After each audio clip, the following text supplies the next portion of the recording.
somebody who would perhaps kidnap me and hold me to ransom for money, they would be subject to the most instant and permanent punishments by my customers. I knew it was police because of the methodical tapping, the banging of their sledgehammers. We've got all day. I suppose the judge particularly hated me because we used to sing to the jury during the lunch break. I'm not that kind of guy. Even when I saw that glow from dawn at the top of that prison in Bangkok, even if I failed then, at least I felt free at that moment. But I stopped all that nonsense and made it my business to get over that wall, slid down. Hi, I'm David McMillan. I didn't want to be, but by the time I found out, it was too late. This is my story.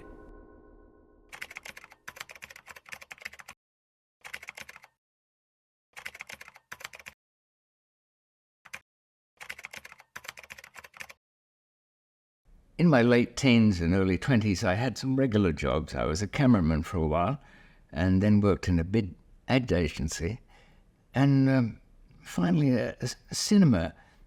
And it was there that I met the family of some, retired villains.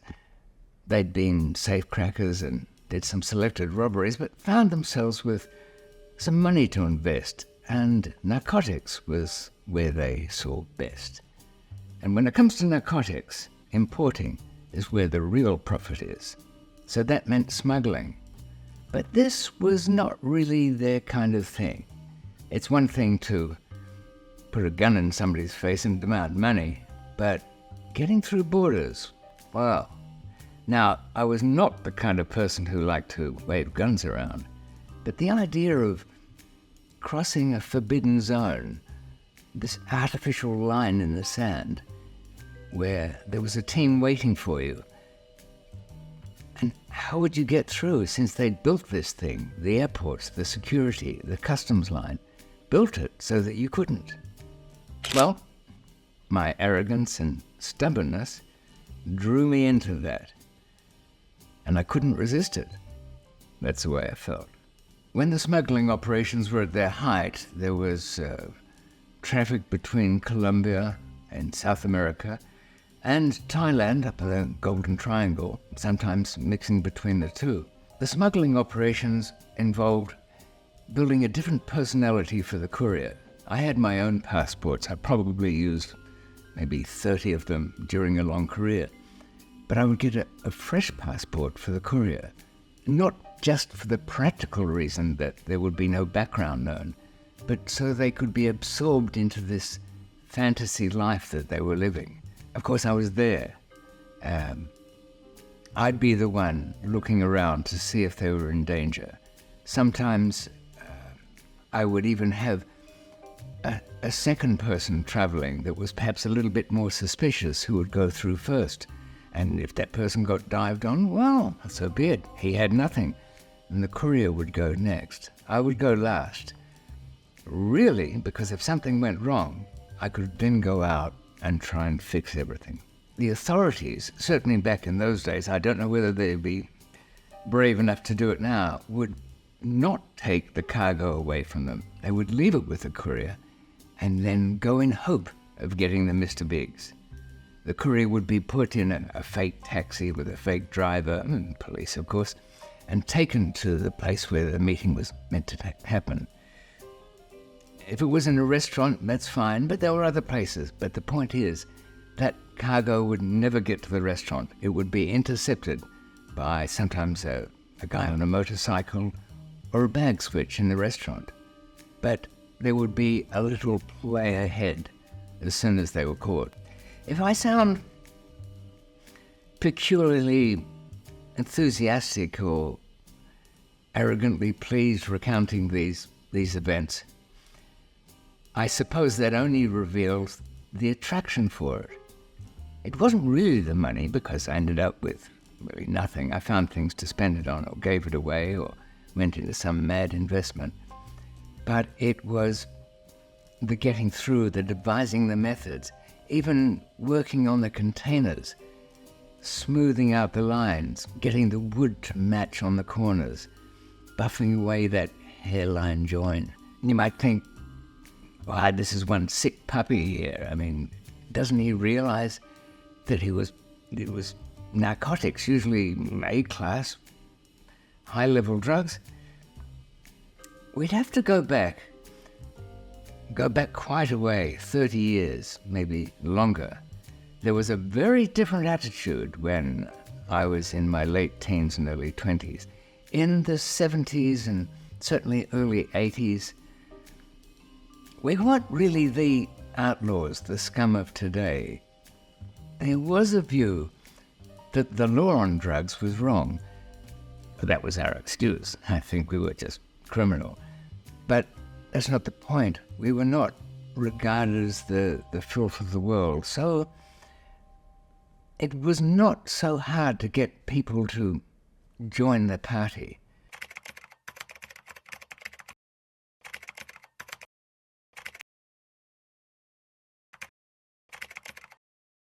Any enjoyment I had in smuggling was shattered with the major arrests.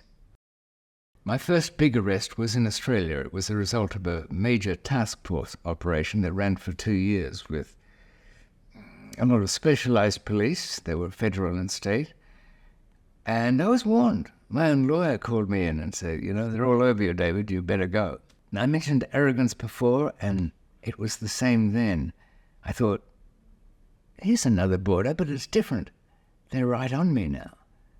So I was working on counter-surveillance measures and meeting up with the people who were following me.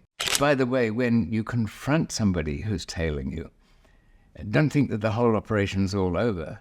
The fact is, they just don't tell their bosses. When you go up and hand them a bag of lunch and say something about it being a long day for us both, your shadows, those people tailing you, will get embarrassed, annoyed, but they won't call it all off because they'll keep it a secret.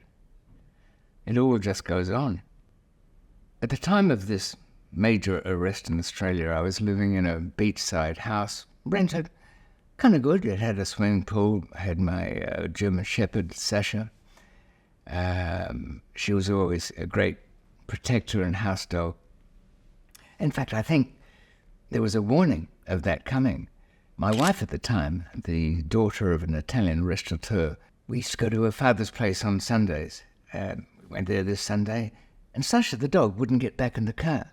The dog was really didn't want to travel. Sasha, there was nothing here. There's nothing coming.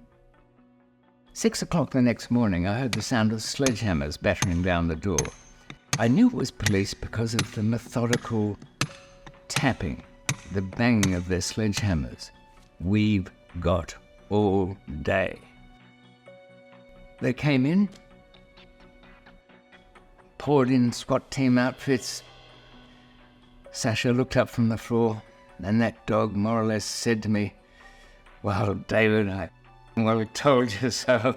What kind of warning do you need?"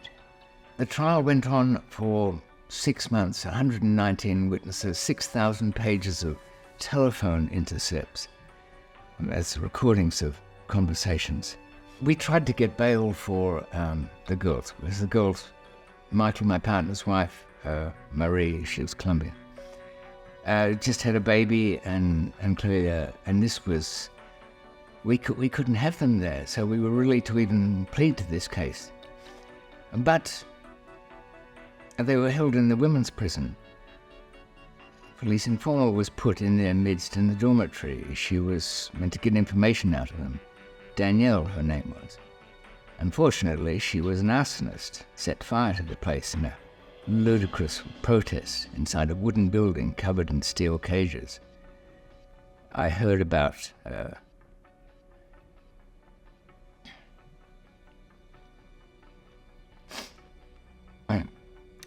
the fire while I was in a very old-fashioned prison cell, before TVs, modern things. I ran out in the morning from the cell, spoke to an officer I knew. He was looking everywhere. I knew what that meant. And my wife, Clelia, was dead. My business partner, Michael's wife, Marie, was dead. I like to think it wasn't...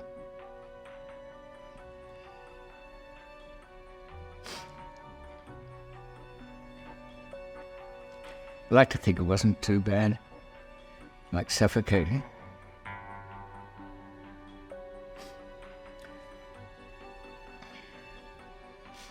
Clearly his parents were pretty good about it, really. If I was her dad, I wouldn't have wanted to kill me. He said, oh, she was a bit of a tearaway. She liked making trouble. He forgave me. Because there was no great seizures in the case, it was a real battle. They came back and acquitted me of 11 of the 12. But the judge hated me. I suppose the judge particularly hated me because we used to sing to the jury during the lunch break. A cappella songs. I think it was the Nylons hit, I'm Not That Kind of Guy. The result of the case was a 15-year sentence, which meant 10 years in prison. One of the mad things about returning to smuggling, and after my 10-year sentence, I did. Why? I can give you a million excuses, no, but because that's what I knew, I suppose. That's where there was some comfort. That's where I could hide behind other identities.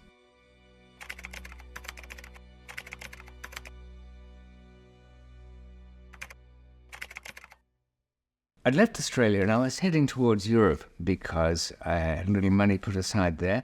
I had new papers, new passport. I stopped in Thailand to pick up a little bit more money. And in 10 years since I'd been there, but my old business partner still had something for me. I felt so light-headed when I arrived there because nobody knew who I was. I felt like I should really just stay there. My old business partner from 10 years ago said, David, don't be in such a hurry. Stay here. Nobody knows my house. Just relax. But the old thing of sticking to the schedule just was locked into place. I went to the airport. They were waiting. I could see them on the top railings. There were guys looking down. The uniformed officers were making a point of not looking at me. That was worse. Of course they look at passengers. That's their job. I slipped out sideways. At an airport, you can... as long as you get in the opposite place to where you're supposed to be, don't go down to arrivals and join them. There's a big crowd. There's a queue thing with the taxis. Stay upstairs with the people coming into that airport. Then you can grab something out of sequence. This was Bangkok. I took a taxi to Chinatown. I got out of there. I went to 2 hotels. I made a couple of phone calls. I know what you're thinking. David, you just got through talking about communications. What are you doing on the phone? You're right. And then they knew it. And when I stepped into the travel agency, 3 Thai plainclothes officers arrested me. In a Thai prison, you're never alone. You're in dormitories built for, 60, and there's 200 in there, lying on the floor, sandwiched like sardines. Many people in chains, those facing death penalty. I was facing the death penalty. What was it? I think it was, they found 20 grams of heroin somewhere in a bit of a sweep at the airport. I did point out that if it had been mine, it would have probably been a lot more. And the escape from the Thai prison was probably the longest night of my life and the most exhausting. It was an old school kind of escape because telling anybody would have proved fatal. I'd had Michael, my old business partner, send me a care package with 4 hacksaw blades concealed in a huge amount of very distracting materials. Cigarettes to give to the guards and pornography that would shock them. But I got my hacksaw blade and started cutting after midnight. I'd only got through 1 bar after about 2 hours. It's different at night.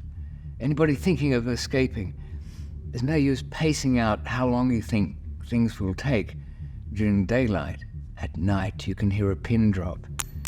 Even if there's a bit of background noise from other cells, you touch a hacksaw blade on an old steel bar from a prison cell.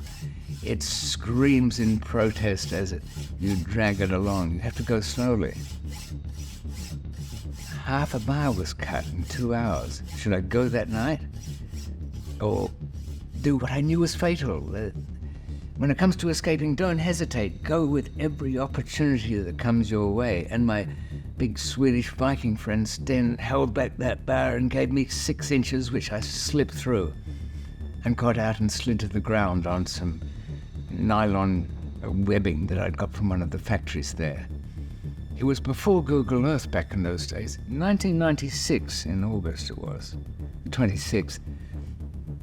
By the time I'd stumbled myself around to what luckily was an outside wall, very high, too high, with electric wiring along the top and a ladder that I'd had to make out of bamboo poles, gaffer tape, some picture frames forming the rungs of the thing all taped up together. It was almost dawn. Oddly enough, I thought even when I saw that glow from dawn at the top of that prison in Bangkok, even if I failed then, at least I felt free at that moment. But I stopped all that nonsense and made it my business to get over that wall, slid down, took out my prop from my kit bag, which was an umbrella from the umbrella factory, and kept my white face well hidden under that as I walked under the guard towers. Got a couple of taxis, went to the airport, picked up a passport that a friend had very carefully left for me. I fled to Pakistan, Balochistan, to my friend from many years ago from the 70s, me and Ojan Magsi of the Baluchi Magsi clan. And only then I knew I was safe.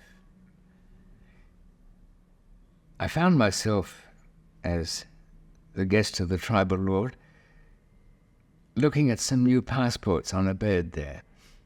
Should I stay or should I go? Should I throw myself back into it? But really, there wasn't an awful lot of choice. I'd used up many favors escaping from the Thai prison, escaping from a certain death sentence. I think they would have forgiven me if I'd have said, look, it's all been too much. I can't go on. So you've just caught me making another excuse for myself.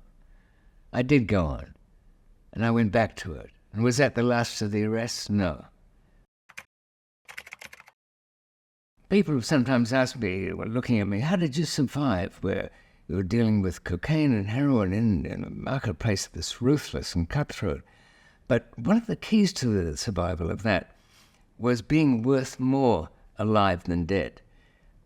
My customers, as it were all crooks.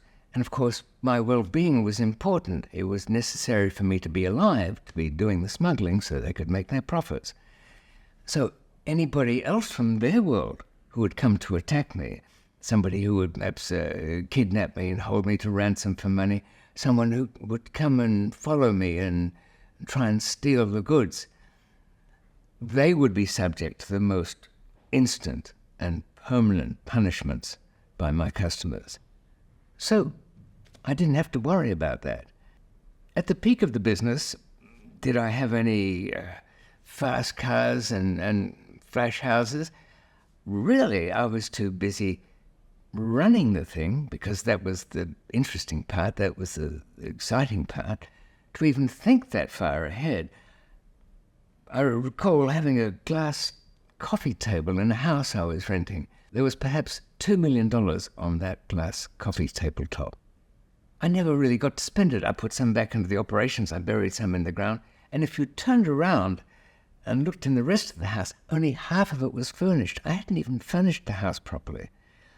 Sure, there were a couple of things were expensive that were bought, but they were toys of part of the profession. I took an old Cortina XLE and put a Chevy 327 engine into it to see how fast we could get a car which looked like a normal car but could tear up the highway, on the excuse that it was necessary for evil trade getaways.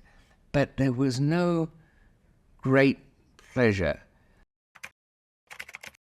I retired from all of that world because I grew too old, and that was over 15 years ago now. But it never really goes away. A couple of policemen arrived one day. They had a warrant. They wouldn't say what it was for. But I got to know that it was for Westminster Court. I called my lawyer. I said, "What, Westminster? What is it, parking tickets?" I can't think. He said, "David, they do terrorism cases or extradition." And then the penny dropped. That's what they were there for. I was taken away and held in Wandsworth prison pending extradition hearings to Thailand. And that was for the 25-year-old drugs case. I was fighting that extradition for almost 2 years. And strangely enough, the Thais were winning. The judge wasn't terribly sympathetic to me. I was held without bail at Wandsworth, and I hadn't been in a jail for some time, especially a British one, and it was granted to them.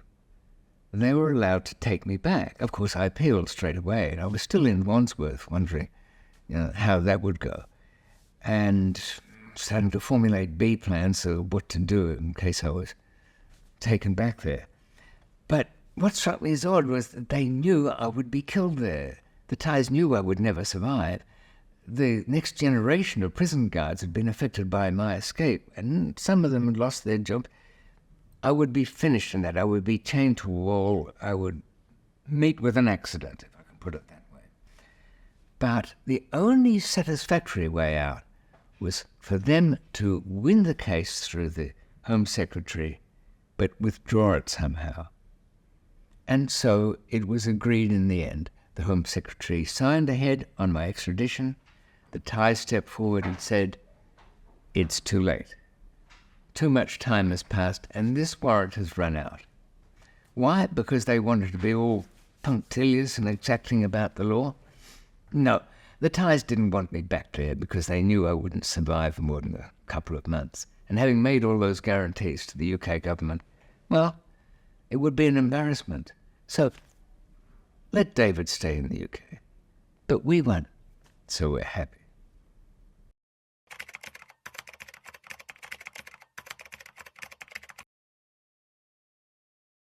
Every time the door goes, you're like, "Is this it?" And you're thinking, are they talking to the police? Are they trying to find out what's going on? Would you like to go in the back room and count it, sir? I was like, no, I want to go. And that's how I stole £500,000 from a bank. My name's Tony Sales. I'm 49 years old. I'm the co-founder of We Fight Fraud, and I was previously dubbed Britain's greatest fraudster.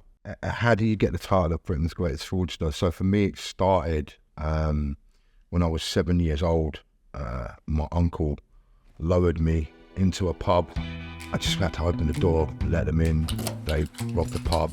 I got some, a bottle of pop and a packet of fags out of it. I needed money. My mum and dad had both left by the time I was 2 days old. My nan looked after me. I was with my nan and my granddad. So although I had a stable upbringing, I was always craving, why did my mum leave? Why did my dad leave? And that just created something within me that, I wanted to always be someone else. The boundaries, were very broad. I was always out as a kid. I was never really in. I didn't like how I looked. I didn't like, the way I dressed. And so that drove the criminal behaviour that I would, from credit cards to stealing car radios to stealing out of shops. We was just kids, that were all kind of from the same sort of backgrounds that were just trying to feed our hungry bellies and perhaps give ourselves a ledge up on life that we didn't have. In the beginning, because I believe that money would lead to, a better life, a way out of the stuff I was in. In the early years, I guess I probably wanted to see if I could get enough money to bring my mum and dad back together like all kids want to do. And so it helps to kind of, I was able to buy designer jackets, designer trainers, designer whatever, spend the criminal money on those type of things to make myself feel better about the way I was feeling. So it was about money, but it was also about the way I was feeling is what created that. And each little job that I would then do would then lead me to another job and to another job and to another job, and you get like a learning. You know, you're not scared. You've learned. You know how long it takes for the police to come when someone rings them. You know, like, how to keep watch to make sure that police are not coming, or is there anyone acting that might call the police on you. These are all things that as a criminal you learn throughout your life, yeah? It's just like a total circle of crime and just building your way up. So it's a very strange type of addiction.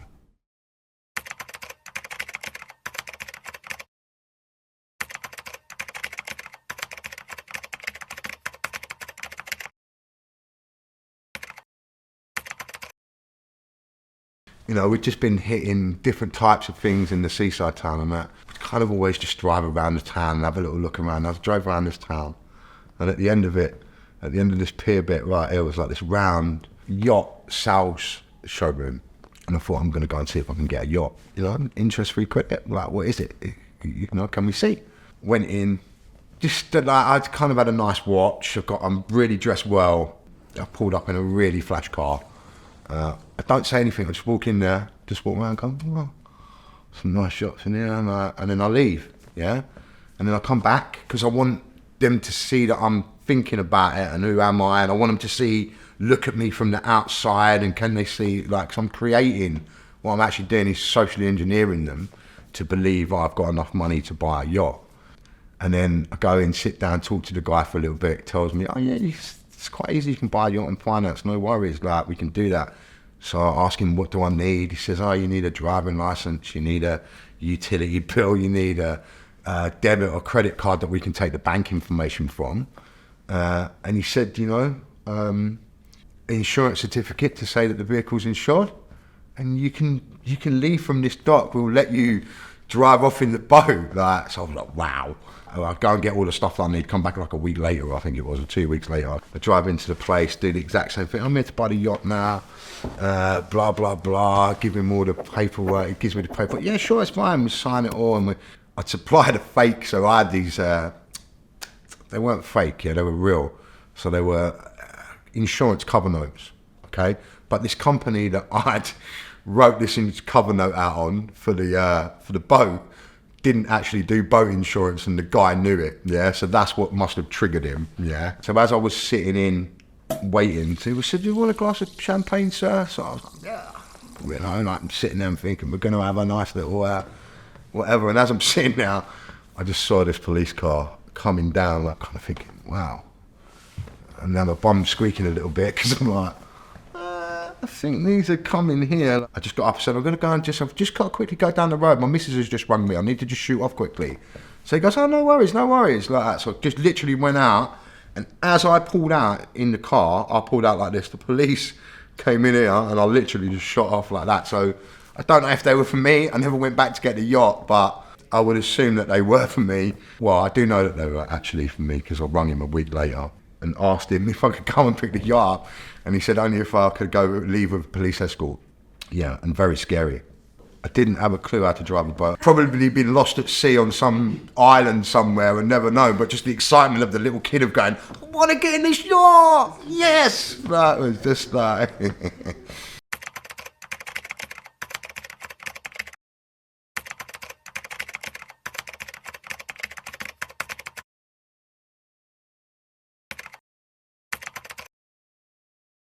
Yeah, I mean, one of the biggest jobs I've done was, you know, I took £500,000 out of a bank very early on in my full career as an adult.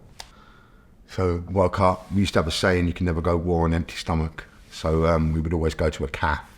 I had like a waistcoat and a little tie thing, like just like this little kind of thingy tie. It wasn't what they called, like a shoelace tie, it was. I remember going and sitting down in the cafe, and then the guy whose job it was came in, and we were sitting chatting, and like he was just, I remember him just showing me like all of the stuff like I do, and so he wanted to check my memory was good, yeah? So he would like ask me, what's the date of birth?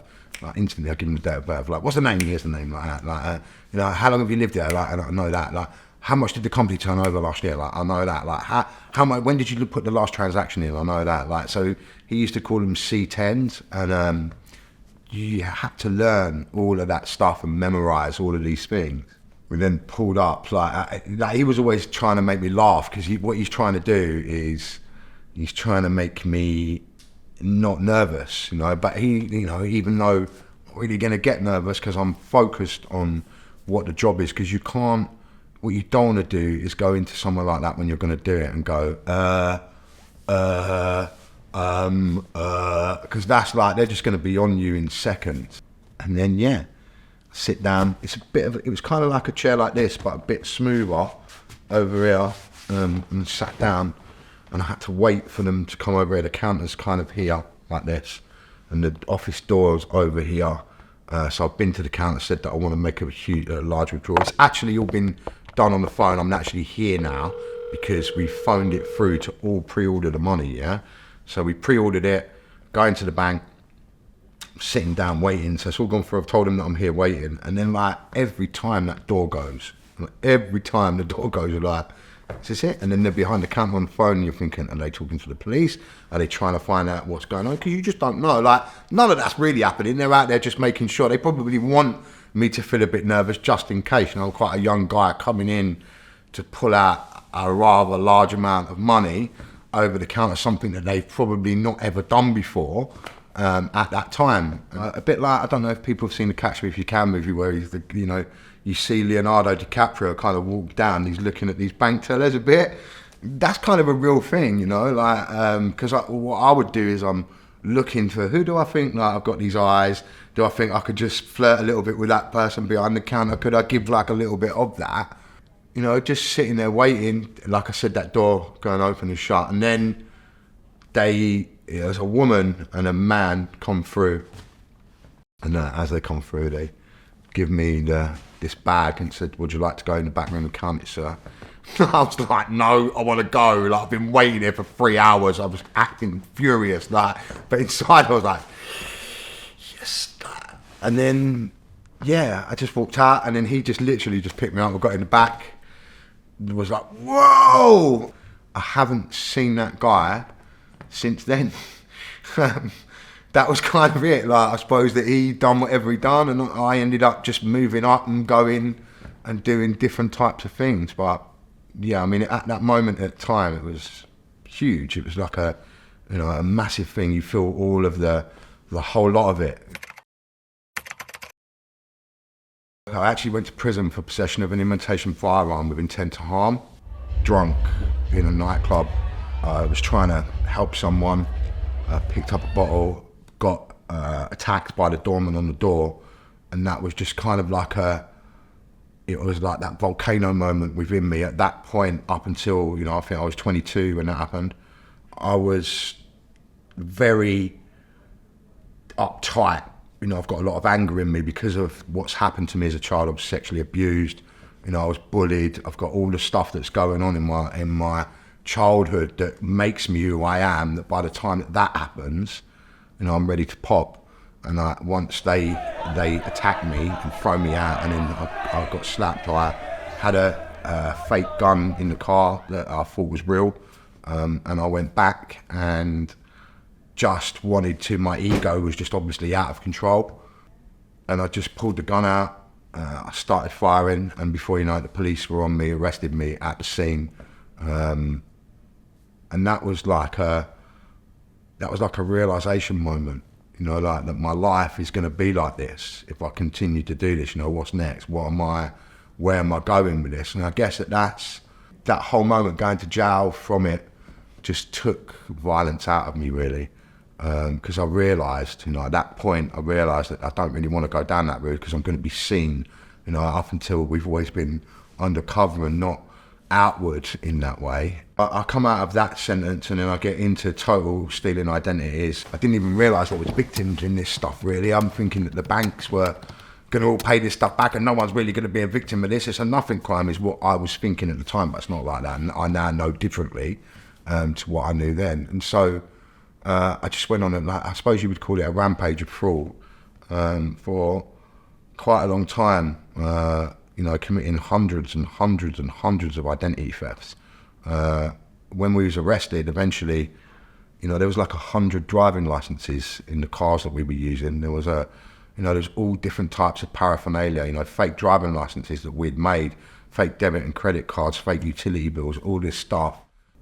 After we'd been arrested, The police officer comes to see me in the cell, and she says, so I didn't realise that they have to go away and have to get like all these reports of the victims, to say, was this you? Was you this person? And then the person has to go, no. So there was someone that we'd stolen a dead person's identity. The police officer come down and had a right go at us about it and was like, really telling us stuff. And I didn't realise that until I was kind of like, what, the daughter was upstairs crying her eyes out because we'd stolen her dad's identity. And that kind of made me go, whoa, like, what is this? Like, I've not even thought about the victims in this. And that's the first realisation that I'd get that, up until that point, I've looked at all these driving licences, they've got my picture on me, or they've got my mate's picture on them. They're not our pictures, they're not their pictures, they're our pictures on them. So I'm just seeing them on a computer screen, putting the names in and adding it in, and that's just how it was. I wasn't thinking that there is victims to this. Once I'd gone through that bit, I then jumped bail. My wife was pregnant at the time with my daughter. I didn't want to miss the bonding period with my daughter. I decided that I was going to jump bail and go on the run.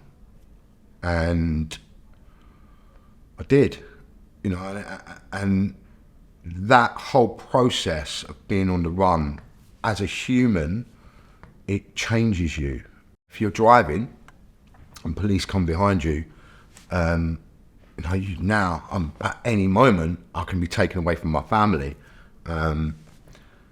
who didn't know anything. I was on the run for 6 years. I stayed on the run, and my wife and the kids didn't know anything about it.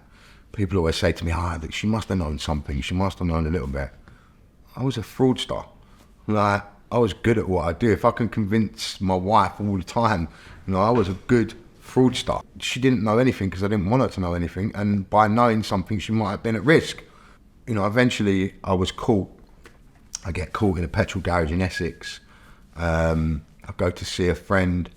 The police are suspicious of me instantly as I walk into the petrol garage, and I come out again. I've got a fake name that I'm using, that I've used multiple times. I've been stopped previously before I actually get stopped and arrested, and they say there's 2 warrants out for this name, of which I was really surprised at, because like I said, I've already given this name previously to police. They arrested me at the scene.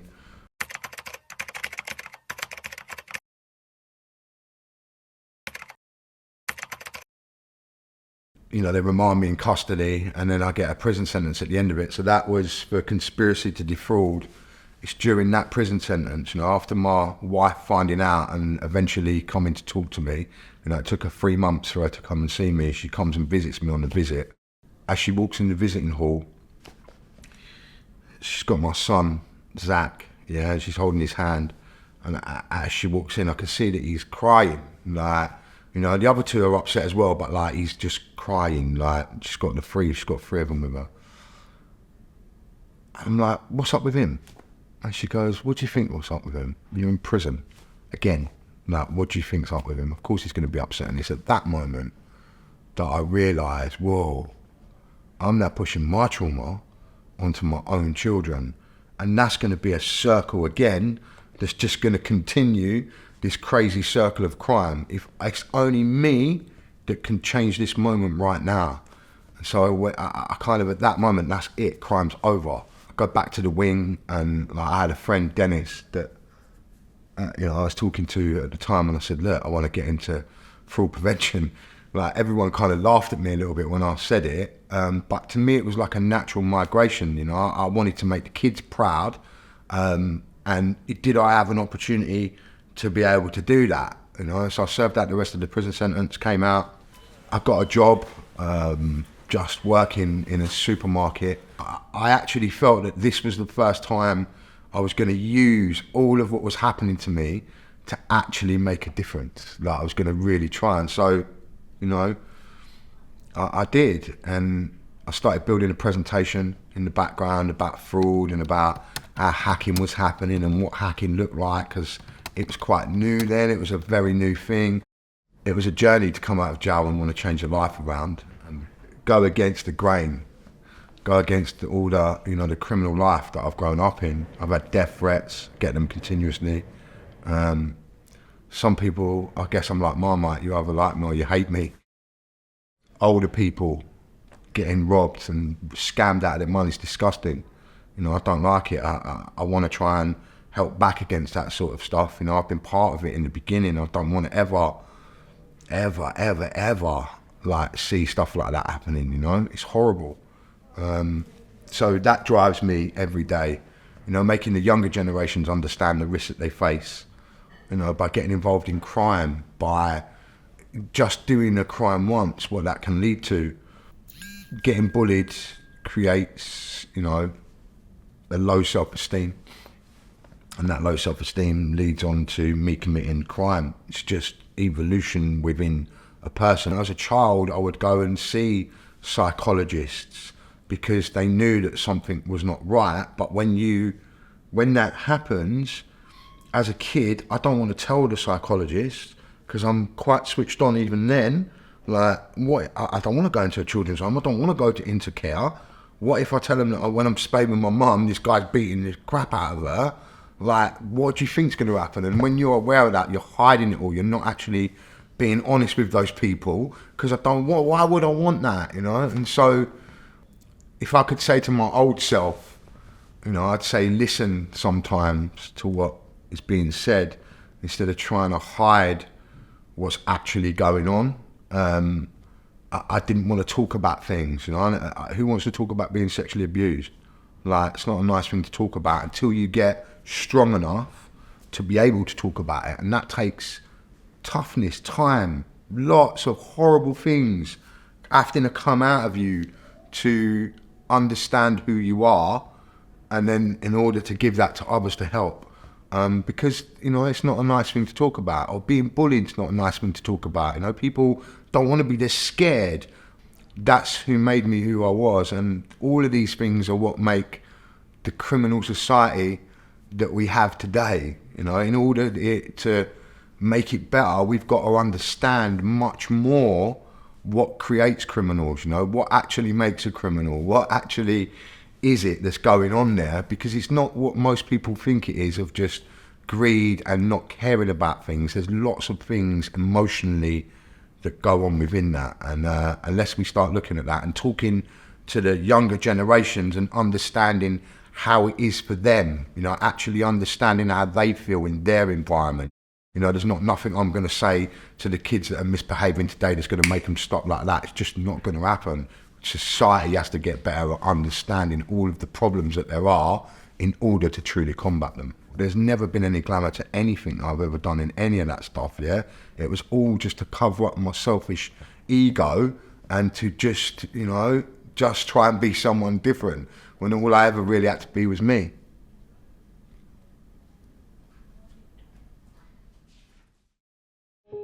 I'm Pastor Mick Fleming. I run a charity called Church on the Street. My life's been a strange life, from abuse, death, drug addiction, crime, to becoming a bishop. So it don't get much stranger, really. So I was brought up in a loving family, really. And when I got to about the age of 11, my life completely changed. I went out to school one day, just kind of like this happy-go-lucky kid. Bit of a mummy's boy, really. And on my way to school, I was attacked. And I still sometimes get them little flashbacks, and it's a taste in my mouth of like a woolly jumper coming across my mouth and not being able to breathe. And, you know, sadly I was raped. And I didn't sort of understand what was happening. Understood the pain, the fear. And the man that did it sort of, I was on the floor after, and he picked me up off the floor by my throat, and he said that if I told anybody, he'd kill my mum and dad. And if you can imagine, I was 11, but more like all those years ago, more like a 7-year-old is now. So I was a real child, you know, kind of a real kid, really. And it petrified me. And something happened to me physically and spiritually as well. So it was like, describe it as having my head in a bucket of water. So I could hear the noise all around me, but I wasn't there. It was distant, and my eyesight was black and white. It was like the colour had been drained out of what I could see. I think a significant thing in my mind is when I went home that evening, because I went to school and went through the day. I don't think I even spoke. I didn't speak all day. You know, it's quite a strange thing when I think back. I never said one word all day and nobody noticed. It says something about people, doesn't it? And human beings, really.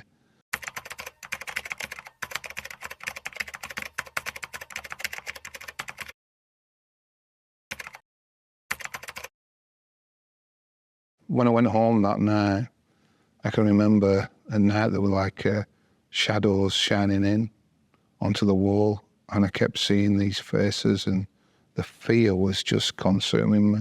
I was desperate to burst out crying because I hadn't cried. And I thought, if I cry and my mum and dad hear me, they're going to come in and this man might come and kill them. So I was petrified to cry. And I could feel this, it's almost like a heartbeat, but in my stomach, like an anxious feeling. And I bit the covers. I just bit them. And then I was able to cry. And I cried and I cried and I cried for hours. But nobody heard. And what I didn't realise then at that point was that I'd never cry again, you know, for 30 years. 30 years, something like, yeah, about 30 years. I did pluck up the courage to, I thought, I'm going to tell my dad. And I walked downstairs and we had a long corridor like an old Victorian terraced house. And it was a Saturday morning and my dad was coming through the front door, and I walked down the stairs, and as he walked in, and I really was going to tell him, you know, what had happened. And he said, "Come in, son, sit down. Your sister's dead." And he went into the kitchen and I heard a sound. And I've heard it many times since in the work that I do now, and it haunts me. It's like the sound of pain and love mixed together. For me, it's the sound of Jesus on a cross. And it's the sound of Mother makes when she loses a child. It comes from deep down inside, and it wails out, and it filled the house and bounced off every wall and hit me. And I knew at that moment that I could never speak about what had happened to me. And I went upstairs, and my mum had some painkillers because she had a bad back. And I took a handful of these painkillers. I don't even know why, because I knew nothing about drugs. I just thought, when mum's not well, she takes tablets and she feels better. So I did. I took a handful of painkillers and I laid on the bed.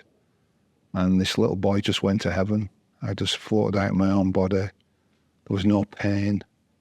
I felt so comfortable and relaxed. It was like somebody was wrapping like a quilt around me and loving me. And then sadly, as the painkillers wore off, I came back down to earth with a real big bang. It was like I hit the bed and it was just like, it's real. What's happened's real.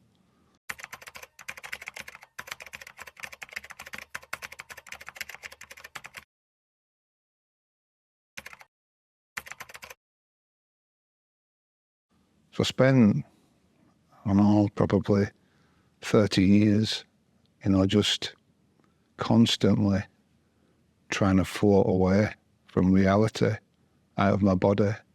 And the more I did it, you know, the harder it became when I came back down to earth. Probably by the time I was 14, 15, I was earning more money than my dad from criminal activity, because I used to like to plan things and do things. It became like a game, you know. It was like, you know, the games I should have been playing as a child, really. I made into sort of like how I could get money, and I started to play these games. and I found I was good at it. The drugs led me into a sort of like an underground dark world, and I had a gun. And then the first time I had a gun in my hand, I remember holding it and touching it and feeling it. And it was like, I felt power like I never felt before. It was like, whether it were loaded or not, I'd touch it and stroke it and hold it. And it was like, I felt so much comfort. And when I put it down, I felt like there was something missing. So I liked to have it with me. And if I couldn't have the gun, then I liked to hold a knife and touch it and feel the handle and touch the blade and that. And I got this sort of like almost sick fascination with guns and knives. It was like, I felt safe when I had them, you know. I think, you know, as I look back, it was, no one's ever going to hurt me again. I've been arrested for murder twice. I've been arrested for armed robbery several times.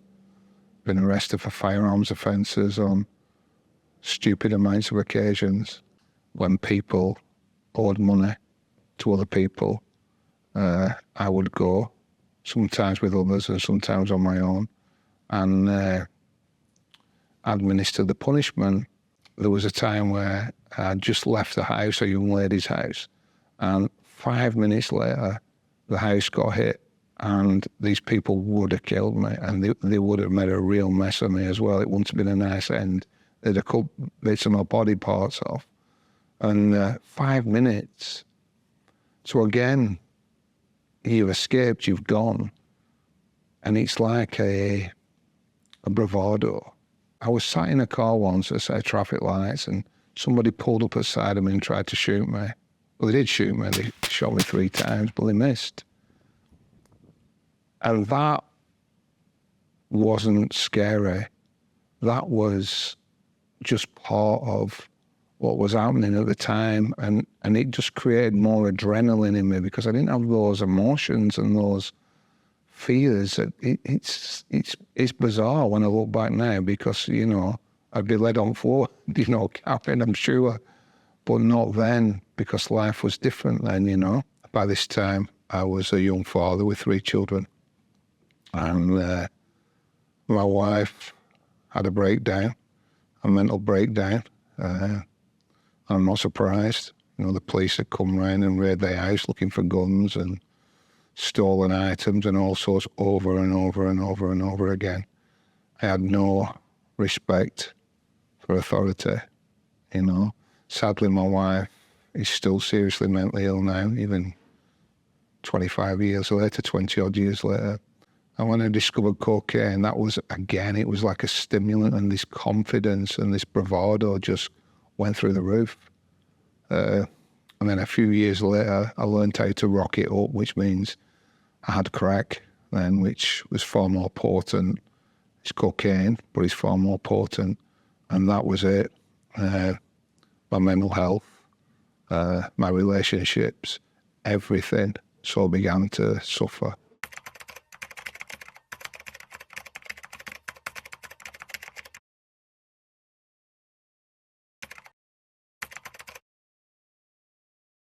So I'd travel around, you know, people would call me and people would come to me, and I'd travel around and spend a lot of time in Manchester, Liverpool, Glasgow, and sometimes Leeds, and people would pay me to do criminal acts, and I would willingly. And then I could come back home and pretend to be a normal dad, and I could sustain it. I sustained it for years until one day the crack sort of had such an adverse effect on me that I started to become more and more psychotic. So I became more and more dangerous, and I started to do erratic things. It was on one of these outings, shall we say, that I'd gone to collect a debt, really. And I was in a car on my own, a bottle of vodka, which I always had, just down the side of in the pocket at the side of the car. Crack in my pocket, and a crack pipe, and a gun in a plastic bag. I always had a knife on me anyway, and I was waiting outside a gym for the guy to come out. And he did. He walked out the gym, and I jumped out of the car with my gun wrapped in the carrier bag. And as I had it by my side and just turned to walk towards him, I looked and there were two little girls behind him, and he just grabbed the hands, got hold of both the hands, and turned and walked. And I just stood off to the side. Oh, and you know, I really, really wish I could say, oh, the little girls were there, so I didn't do anything, and because I wasn't that bad. But that's not true. So the truth is that I didn't care, the kids. I wouldn't have hurt the children, but I wouldn't have cared that they were there. I'd have just thrown them out the way or something. And light shone off the hands, and I didn't have a clue what was happening. And it hit me in the face, and I couldn't see, but only for 10, maybe 15 seconds. And then I started to shake, started to feel sick, I was sweating, and I felt something rip inside my stomach. And then blood started coming out of my mouth, and it was all over me. I looked like I'd been stabbed up. I staggered back to the car, and they just walked past. And I grabbed the vodka, and I drank it, and if anybody understands addiction, you know, like, you have a drink and you smash it. If you're an addict, you don't sip it usually, but I didn't. I smashed it because I wanted that, and it didn't give me that, feeling. And it didn't burn. You'd at least get a feeling from it. It went down, it just didn't burn, it didn't do anything. So I put it back down the side and just smoked a little bit of crack, and it didn't do anything. So when everything that you know to take your feelings away and to change your feelings doesn't work, what do you do? So I just drove away and I just pulled into a little industrial park, pulled over to the side, and I said type of a prayer, but it's not really, it wasn't really a prayer. It was like, I didn't really believe in God, but I just thought, I said it out loud as well, you know, God, if you're real, you better help me. So, you know, kind of put a demanded that God do something, you know, which it makes me smile now because I think it's quite arrogant, that, isn't it? You know, God, you better do what I want you to do. And I got the answer straight away. Nothing. Nothing at all. Just deadly silence. And you know, I'd had enough. I was so desperate inside. I can't tell you how painful it was inside me. All these years of pain just swirling, the drugs not working, the alcohol not working for the first time. And in a second, I just put it under my chin and I just pulled the trigger. And it didn't go off. And I knew guns. I knew it was an automatic weapon, and I knew that if it clicks, I die. Because there's bullets in it. It can't not go off. And it didn't go off. I just dropped it on the floor, and water just started pouring out my eyes. It was, I wasn't sobbing, but I hadn't cried for perhaps 30 years, you know. And I didn't know what it was. I didn't know the emotions or the feelings, but it was like my eyes were being washed. That's all I can describe it as. And then after 5-10 minutes, the water running out my eyes turned to sobs. And, you know, I cried and I cried and I cried, and I felt like I was crying for the little boy, you know. I didn't feel like I was crying for me. I felt like I was crying for that little boy that couldn't tell anybody, and no one had seen him. I felt I was crying because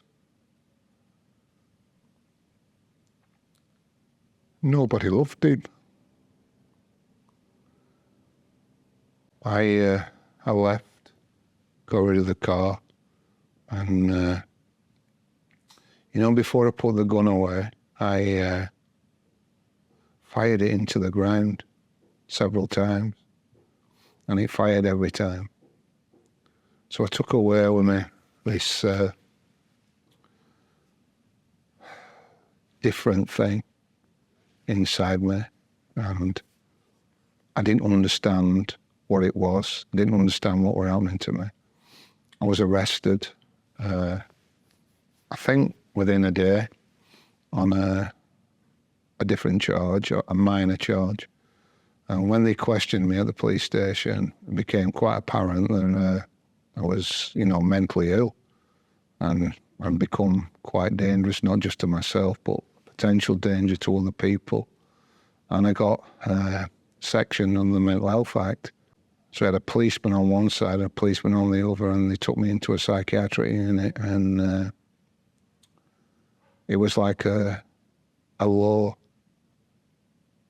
like an old-time law, this big tough guy that's had all this money and done all these bad things, this gangster, whatever you want to call it, walking into a psychiatric unit, battered and beaten and not even knowing who he is. And you know what's sad? It felt like an 11-year-old boy was walking into a psychiatric unit. It was almost like I needed a grown-up to hold my hand.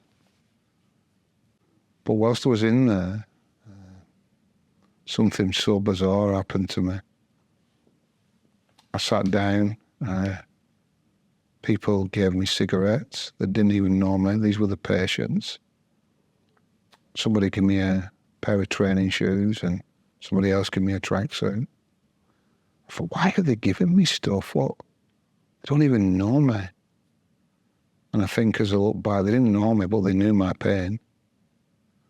And I was sat round a table drinking coffee and with two guys, and one was a schizophrenic, one was an alcoholic who'd had a breakdown.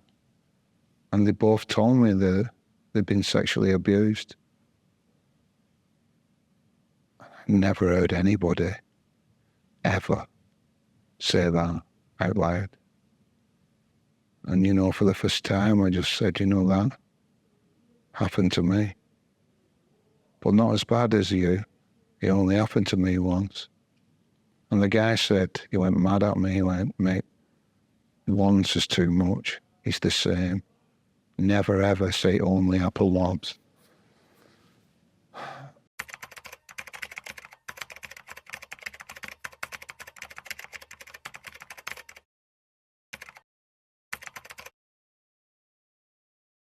I came out and I ended up in a homeless hostel, which really gave my pride a massive hammering.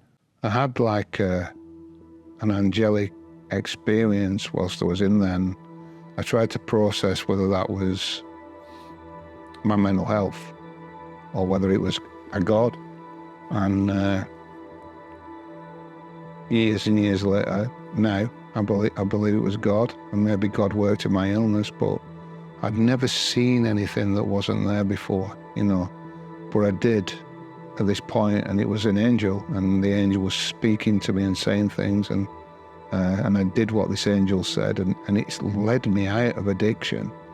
And I understand people might listen and say, yeah, well, you were nuts, and yes, I was, and I was getting well. But it did work for me, it did something for me. I was sat in a McDonald's restaurant and I was like, I don't know, probably 17 and a half stone of muscle. I looked scary then, but I was all right. I was quieter. I was a little bit more humble than I had been, and there was no drugs involved, or drink. And I looked across the room and I saw an alcoholic and whisper where. And I bought him a coffee and I bought him something to eat. And I arranged to meet him the next day and talked to him and tried to help him. And he did. He turned up the next day and I went in the same place. And I helped him, and he died 2 years later. But he died with a type of faith and a type of understanding of something bigger than him, really. And he died sober, and he got his family and his life, I guess. And I never told him. He was the man that raped me, And the truth of what happened was, the second time I met him was to kill him, wasn't to help him. I had a knife on my sleeve and I had one in my sock, because if somebody took the knife off me whilst they were killing him, I'd take the one out of my sock and finish him off.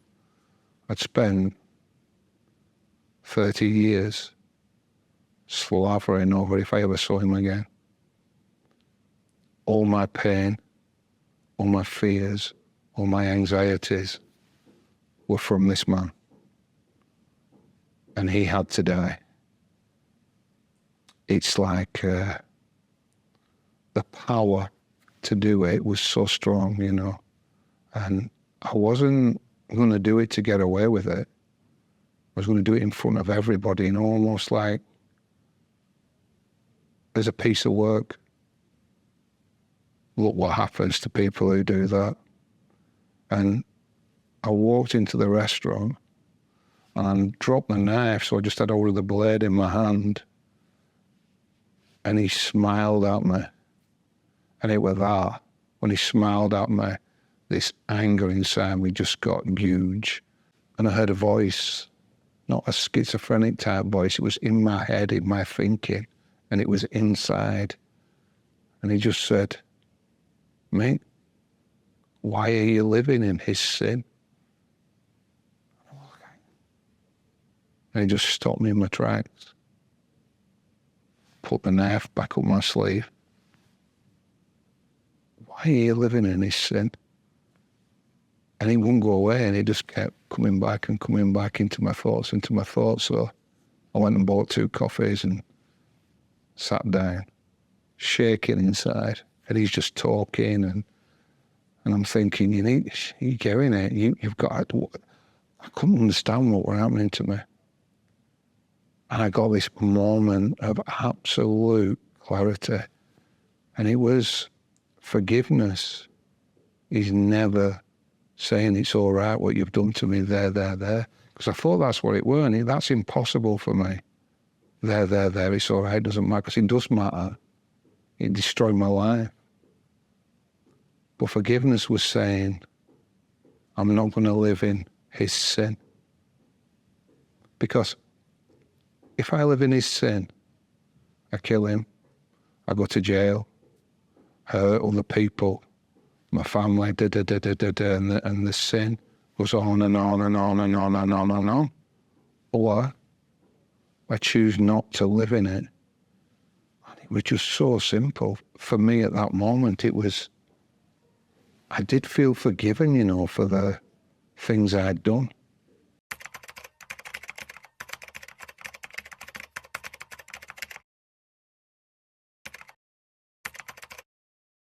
Life changed. My life definitely changed from that point on. I found this sort of type of faith that I sort of were drawn towards. And I went to university and studied theology in Manchester. And it was very strange because I didn't have much of an education. And to be really bad, you had to get 40% in your first year. That's to be bad. I got 17. So it was not just really bad, it was very, very, very bad. And they said, you can't read and write properly, mate, can you? I went, no. So why are you trying to do a degree? So I thought God had helped me. And they just sort of smiled, and I got tested. They paid and got me tested, and I found out I was dyslexic and dyspraxic, and I had something called Hurling syndrome. And I got these glasses, not these ones, but similar. And my world changed. Honestly, it was like I could read and I could understand and I could process things, and I got an education. So I retook the year, and I went on and did a degree, and I got a good degree as well. And it opened more doors for me.